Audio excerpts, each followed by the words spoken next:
السلام علیکم ورحمۃ اللہ وبرکاتہ۔ آج ہم نماز پر بات کریں گے، نماز کیسے پڑھتے ہیں۔ تو نماز میں پہلے ہم اللہ اکبر، پھر سبحانک اللہم و بحمدک و تبارک کر کے بتاؤ، وتعالی جدک کر کے بتاؤ۔ ایسے اللہ اکبر، سبحانک اللہم و بحمدک و تبارک اسمک وتعالی جدک ولا الہ غیرک۔ اس کے بعد الحمدللہ پڑھتے ہیں۔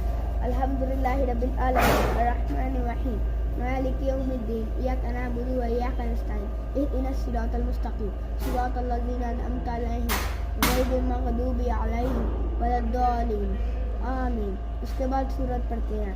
قل هو اللہ احد اللہ الصمد لم یلد ولم یولد ولم یکن لہ کفوا احد۔ اس کے بعد رکوع میں جاتے ہیں۔ سبحان ربی العظیم، سبحان ربی العظیم۔ اس کے بعد کھڑے ہو جاتے ہیں۔ سمیع اللہ لمن